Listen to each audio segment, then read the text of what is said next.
When life feels like it's lifing, because it does, I have to remind myself that if God's word is true, and he said that all things work for the good of those who love him, then I know I check off that box, I love him.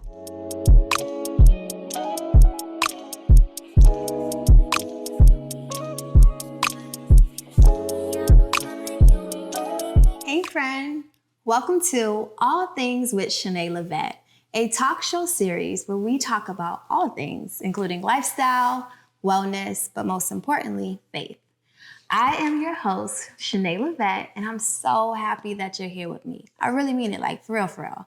Welcome to my home, and I'm intentionally comfortable, I'm intentionally casual, because I want you to feel the same. Wherever you may be watching from, know that you didn't click on this episode by chance. It was very intentional because the God that we serve is very intentional. So to start off, let's talk about why all things. Like, where does that come from? I know a lot of us hear, let's get into all the things, right? It's probably like trendy. It's something that we've heard of. But this is intentional in terms of why we named this show All Things. So first and foremost, I want to get into the scripture, right? Romans 8:28. I'm sure you probably already heard of it, but if you didn't, pull out that Bible or your smartphone and we're going to read it together. So Romans 8:28 says that, let me find it, child. Hold on. Romans 8:28 says, and we know that all things work together for good to them that love God, to them who are called according to his purpose, right? I love this verse so much so that I named my company after it, Rawmate, because it's a verse that I take to heart and a verse that has gotten me through some of the toughest times in my life. For those of you who do not know, I am an attorney by practice, right? That's what I do for a profession. I'm also Instagram influencer. For those who follow me on Instagram, you know, a social media influencer rather. For those of you who follow me on Instagram, you know I resist that title so very much because it feels like something that's overused nowadays. But the reality is that's what I am.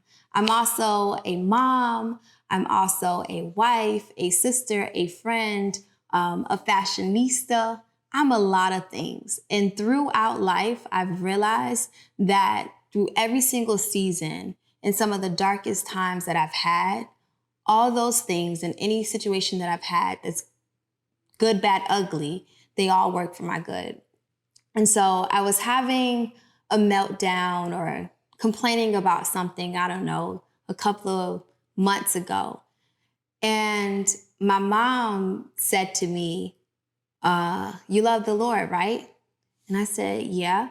And she said, okay, so it's working for your good. And I had to really realize to myself, like, it's the truth.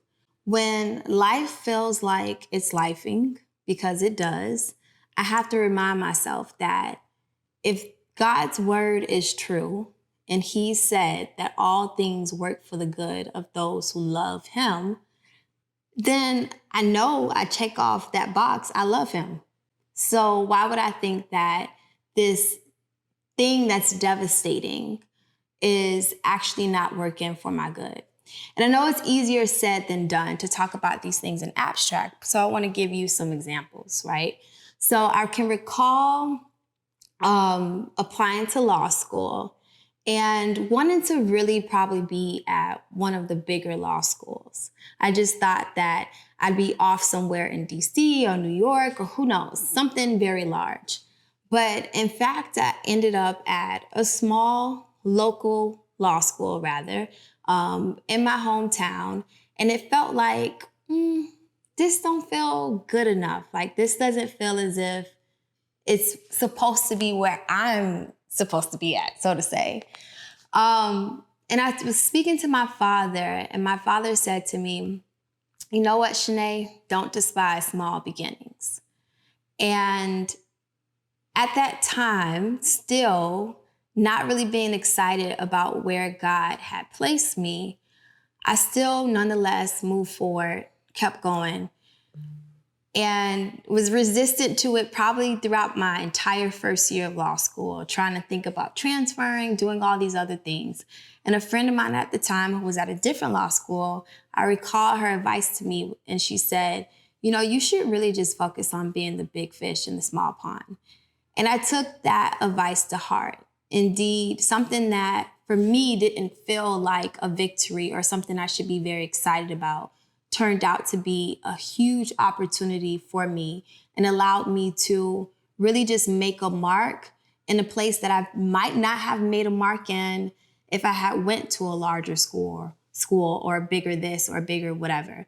So that's an example that I often give to show how even something that you're not that excited about, that doesn't feel like it should be the thing that, I don't know, you were looking or hoping for, it still worked out in your favor and you're good. Another example, as simple as it may be, take this outfit, right? I wore this outfit for the first time a couple of months ago at my dad's burial service. And it's such a, I guess, morbid thing to talk about.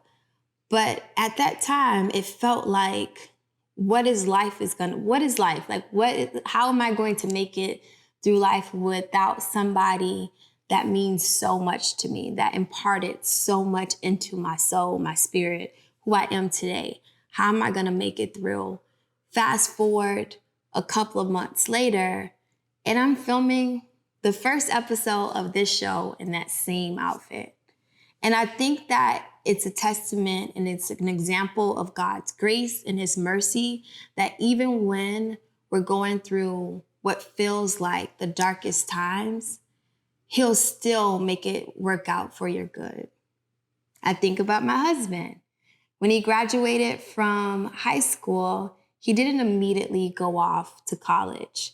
In fact, I think he might have went to a local college because it was difficult for him to go away at that time.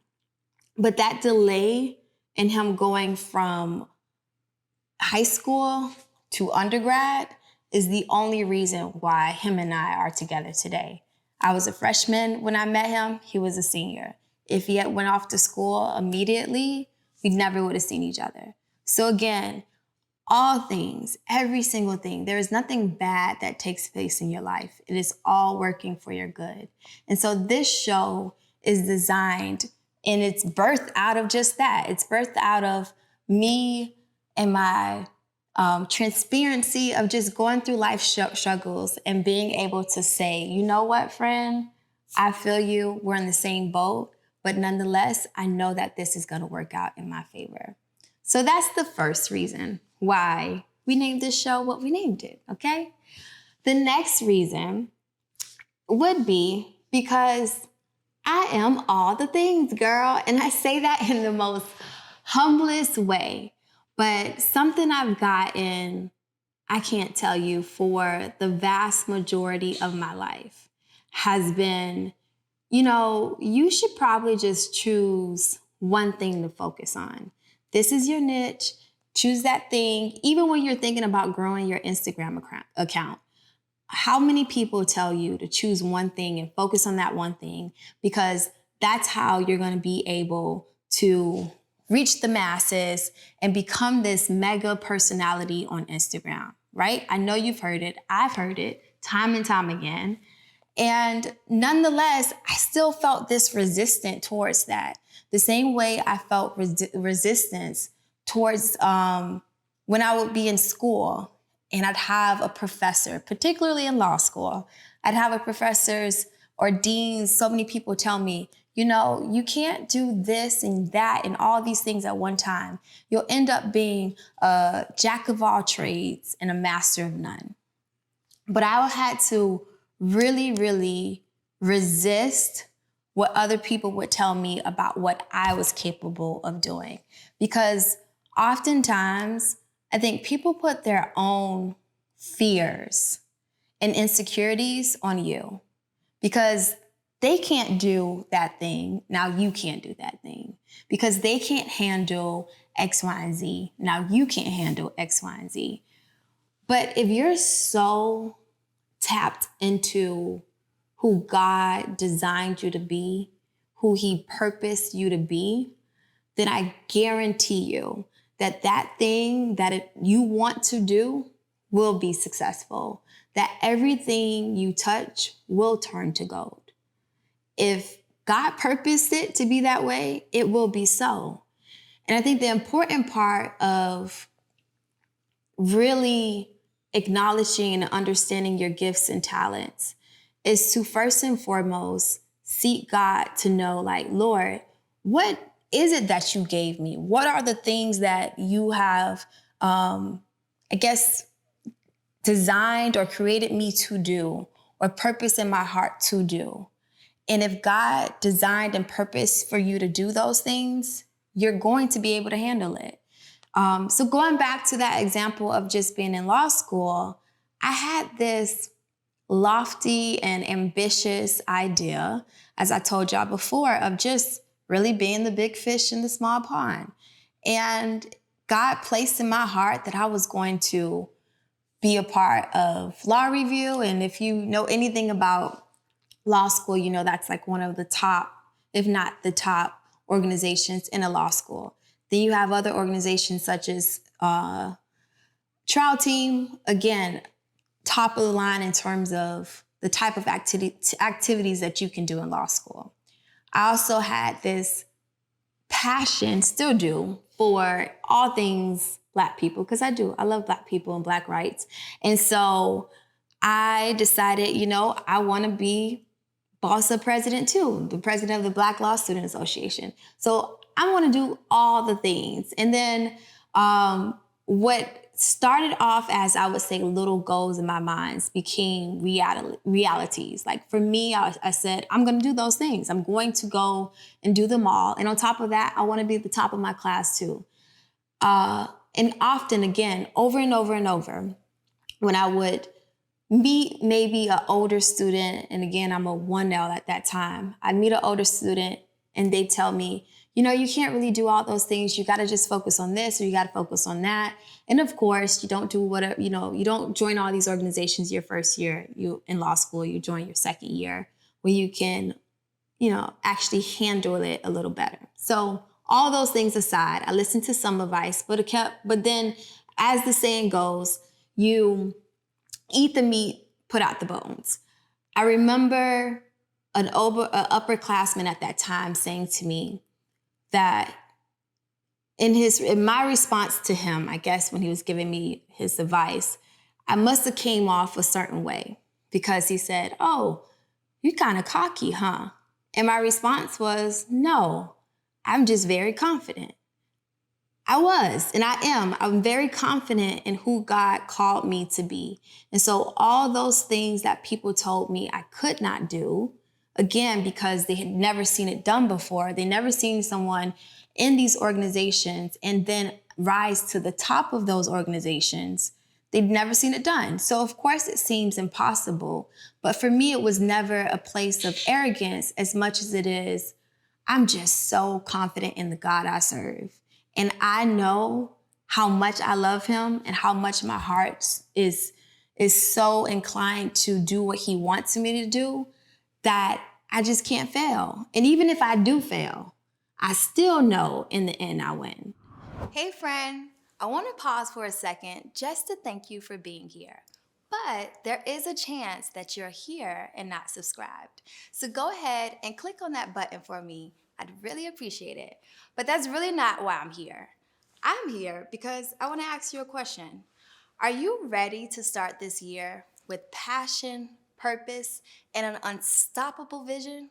Then I want you to join me at Envision Me Conference 2025, taking place January 10th through 12th at the luxurious Del Mar Hotel in Fort Lauderdale, Florida. So picture this. You are surrounded by like-minded souls, all engaged in empowering workshops and being inspired by power-pack speakers. Sis, at Envision Me Conference 2025, we are making the whole woman whole. That's mind, body, and spirit.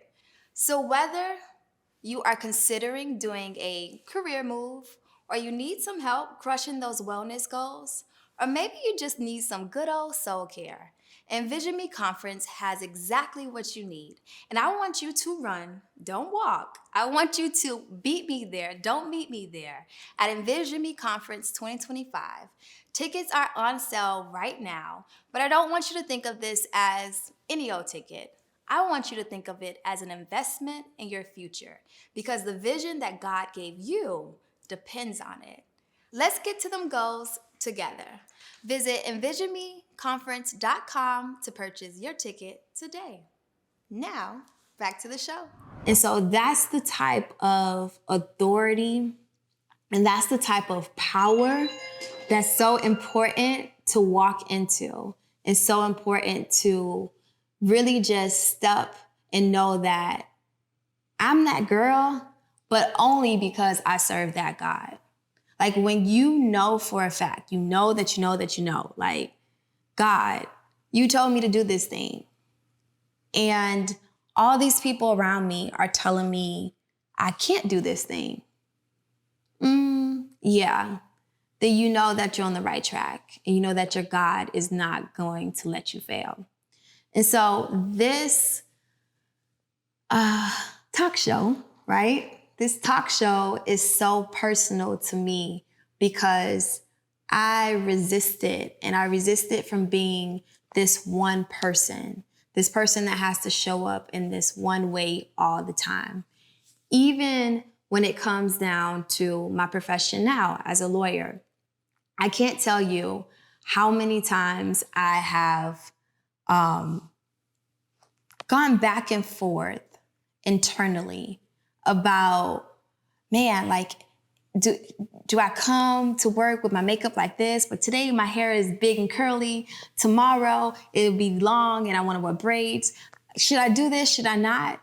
Again, I had to struggle so much, I would say early on in my career, of just trying to figure out what I was doing then was trying to figure out how to compartmentalize the different facets of me instead of just showing up as all of me. Like Chanae the attorney, Chanae the mom, Chanae the this, Chanae all these things. And showing up as a package and saying you should accept me or you can accept me or you cannot accept me. Otherwise, you end up living a lie. And that's how I felt, I would say, early on in my career. Although I was juggling a lot of things, I was doing this and I was doing that, nonetheless, I still felt like I had to keep certain parts of me hidden, right? We all know about code switching and constantly feeling as though we have to keep certain areas of ourselves outside of our professional setting. And sometimes we do, because look, y'all, we can't be wilding all the time, pulling up and wearing what you may wear on a weekend to work. But I still think we should be us. And that's why I'm walking into this space now, is that I have done a good job, I would say, in my personal life of being able to say, hey, I can handle all these things at one time. Like I can be the person to say that. But I found myself struggling sometimes in my profession of showing up as Chanae the lawyer, Chanae the creator, Chanae the fitness influencer, because one minute I'm going to be in a suit on a date somewhere, and the next minute you might catch me in the gym in a crop top and some tights. And so being okay with also, yes, being good at a lot of things, but also being okay with being all the things, right? Like as an actual person, I wear multiple hats. And sometimes I wear those hats at the same time, and that's okay too, right? Because nobody should feel like they can't be themselves. And for a long time, I would say I felt like I could not be myself. What helped, I think, in that area is maybe we hired a few like Gen Z folks. And I know people be giving Gen Z kids. I mean, I guess y'all kind of feel like kids to me, but y'all get some slack in terms of wanting to work or do all those other things. But what I realized, what I learned from some of the younger women that were hired after me, is that they really did show up as themselves, and they didn't have to code switch. They didn't have to be somebody that they weren't. And that for me is where I think we're moving in a direction of where you don't have to choose just to be one person, right? You don't have to just decide that I'm only going to be the perfect wife. I'm only going to be the perfect lawyer. I'm only going to be the perfect fitness influencer. When I embraced that again in my personal life and on social media, I saw a tremendous growth in my following.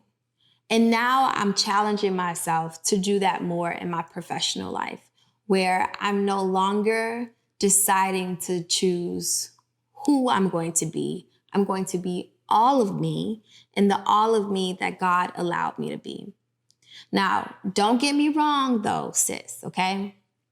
If you aren't able to handle multiple things and juggling a lot of things, then I will say maybe you take a step back and kind of figure out what it is that you can handle. A question that I get all the time, people always say like, Chanae, how do you juggle so much? How do you handle so much? I think it's because I started at a younger age of multitasking. And so back in high school, as far as I can remember, I was always a part of some organization, some club, some this, some that. And being able to handle those things allowed me to grow to handle more and more on my plate. I usually say it's like a muscle, right? Where you can start off at a certain weight in the gym. You start there, and maybe you can lift only, 15-pound dumbbells. Maybe you start off even lower than that, girl. You only at 5 pounds. But you start, and you're in the gym, and by 6 weeks later, you're no longer at that 5-pound dumbbell. Now you're at a 20-pound dumbbell, because you have built up that muscle to be able to carry more weight. And it's the same thing when it comes down to the rest of our lives. Like, you have to build up your endurance to be able to carry a lot of things. So when I say that we're getting into all the things, we are. And I encourage you to be able to pursue your writing career, pursue going after really having your family, or all these things that you may want to do in your life. I do encourage you to do it, but I also encourage you to first seek God to know if you can do it. And I think that was the difference for me when people would tell me what I couldn't and could not do. It all boiled down to, but what did God tell me I could do? And how do I know he told me? Like, God doesn't just dump things on you. I believe he spoon feeds us sometimes, where he'll see what you'll do with this. He'll see what you do with that. And then the more and more you show that you're responsible and that you're able to actually do these things, he'll give you more, he'll give you more, and he'll give you more. Or like we are, if you're a parent, I'm a parent, I have a little 3-year-old. And sometimes you just know your kid. I only have one child, but I grew up with 10, right? Like, my mom had a whole 10 kids, y'all. So I have 9 siblings. And all of us are different, all different personalities. And so what she would do for one child, she may not be able to do with the other. And God knows that about us too, where he understands that, okay, I might be able to give Chanae, A through J to handle, but I don't know, Tutu or Sarah or JoJo, whoever the case may be, they may only be able to handle A through D, right? And so being mindful of what it is that God has called you to do, like, what's your gifts, what's your talents, and then utilizing those talents. Because he did not create us to be one-dimensional. We're just not. Like, There's no way that we can operate in this one-dimensional way. We aren't. And on top of that, he created us with such layers of mind, body, and soul that we have to make sure that we're taking care of all three of those things and then tapping into the gifts that come from all three of those things. And that's why I'm so happy to have this show, to bring forth guests that I know are going to pour into the areas of your life that need pouring and seeds to grow in those areas, right? Because I said it at the beginning of this episode, I don't really believe in chance or luck or any of those things. I believe in divine connections, divine intervention, and orchestration. I really wholeheartedly believe that God intended for our lives to be what they are. Obviously, there's free will, and he allows for certain things to be so too. And he gives us that ability to make choices and to do things. And sometimes those choices that we make aren't the best for us. But holding on to his word, we know that even in our mistakes, even in the areas where maybe I took on too much, God, and I really wasn't able to do all the things. And now I have, dropped the ball on a few things. Even in those things, God uses it to teach us, to mold us, to shape us, to transform us, and allow us to grow and go from one level to the next and the next after that. Because he doesn't leave you in a place of darkness or sadness. He puts us there sometimes to grow us, to allow us to really become better human beings. Because again, all things work for our good. So recognizing that even when we make those decisions that don't lead to the big break, that don't lead to, I just, came up, girl, I got this much money. Even when that happens, God still allow you to learn a lesson from it. And that's what I'm so excited about, is to share with y'all more and more of my story, more of my journey. If you're one of my Instagram girlies, you know a lot about me already, but my hope through this talk show series is that not only do you get to hear about me and my journey and my story, but I'm gonna bring on different people that has impacted me and I know will impact you as well, to allow you to walk in, to really just embrace yourself in a place of knowing that I am called to walk in my purpose. And if my purpose means that I'm gonna be all the things, then you know what? I am gonna be all the things confidently. And so my hope is that you follow along with this show and that you really take from it something that is going to grow you, heal you, empower you, because no topic is going to be left on the table. We are really going to get into all the things, okay? And so thank you for joining me. I'm so happy that you showed up. Really, I truly do mean it. I want you to like, subscribe, follow along with me on this journey. And if you've been rocking with me for a minute and now you're jumping over here to the YouTube world or wherever you're listening to this at, I'm just, again, appreciative. And I want you to know that you got this. Keep on growing them muscles and keep on resisting what it is that other people tell you, and believe in your heart of hearts what God told you you are. And so until next time, I'm your girl, Chanae Lavette. Thank you.